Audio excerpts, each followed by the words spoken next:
Quando a gente raciocina, sobretudo, o processo de aprendizagem, nós temos que pensar em dois grandes prismas. Aliás, é uma retomada do que a gente fez na aula da semana passada. Quais são esses dois grandes prismas que precisam ser observados? Nós temos o prisma inicial do conteúdo. E quando eu falo em conteúdo, eu estou falando exatamente o que você vai estudar. O que? Não esquece disso, grava essa expressão. O que você vai estudar.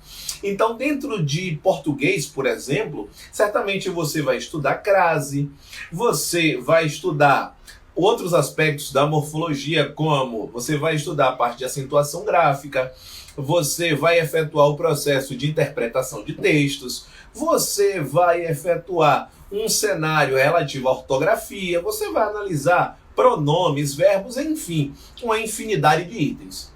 Isso que a gente está mencionando é um conteúdo. A gente está falando de algo sobre o que você vai estudar. E isso acontece em português, como citado, mas acontece também nas disciplinas que leciono. Em todos os direitos, nós temos diversos pontos a serem analisados.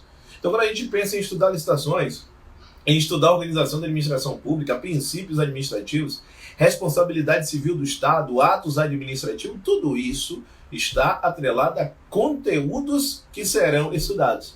Então não confunde, uma coisa é saber o conteúdo a ser estudado. Outra coisa, outro cenário completamente diferente é como esses conteúdos estarão guardados na sua mente. São pontos que são diferentes, apesar de serem convergentes, apesar de levarem ao mesmo objetivo, que é a aprovação, eles se delineiam de uma forma distinta. Vamos imaginar ainda que você tem o objetivo de atingir essa aprovação. E, para tanto, você vai precisar vencer todos esses assuntos que nós acabamos de falar. Ora, Alan, como é que eu vou saber estes assuntos que eu precisarei vencer? No primeiro grande pilar da jornada da aprovação, que é o pilar do planejamento.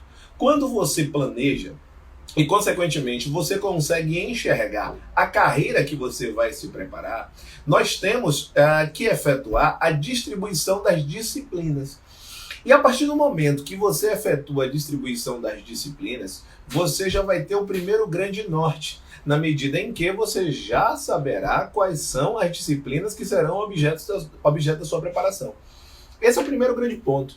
Só que você tem uma gama de disciplinas, e esta gama de disciplinas, elas precisarão ingressar em um ritmo, em um molde, onde você consiga estudar os temas, os subtemas que estão ali previstos. Ora, quando você vai efetuar o processo de gerenciamento desses temas, desses subtemas, nós já estamos pensando na organização dos estudos. Então, se a gente vai delinear, onde vai ter um momento que você vai estudar português, crase, e um outro momento direito administrativo, responsabilidade civil do Estado, você está efetuando um processo de organização dos seus estudos. Tá? Então, o conteúdo programático, ele é extraído quando a gente fixa as disciplinas que deverão ser estudadas. Após a fixação dessas disciplinas que serão estudadas, fica muito simples de você enxergar que existe um conteúdo programático para cada uma dessas disciplinas. Quando você sabe disso, você consegue vencer a primeira etapa.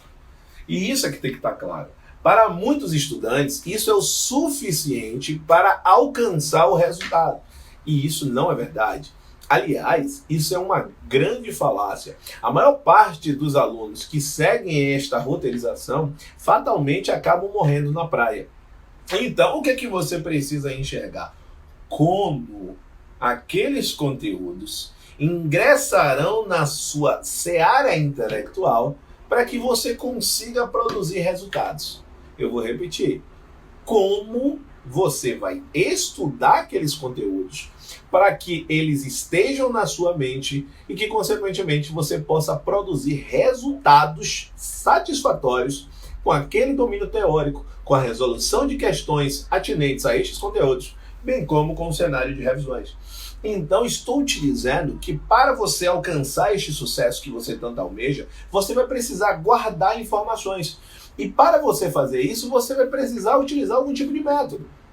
Sem um método, sem uma receita do bolo, nada feito. Você não consegue progredir. E é isso que você vai precisar fazer. Você vai precisar progredir. E esse progresso ele só é possível quando isso é feito dentro de uma metodologia, tá? É justamente nesse sentido que nós criamos um método. E esse método ele está relacionado à jornada de uma aprovação. Ou seja, Alan, para que eu possa atingir a aprovação, quais são as etapas que eu preciso seguir? É exatamente o que você vai avaliar. Existem etapas de forma sistematizada que se você conseguir cumprir essas etapas de modo satisfatório, você irá avançar nos estudos. A partir do momento que você gera esse avanço, isso significa tecnicamente que você está aumentando a produtividade estudantil. Ora, quando você consegue gerar um aumento, uma ampliação dessa produtividade estudantil, certamente você terá benefícios.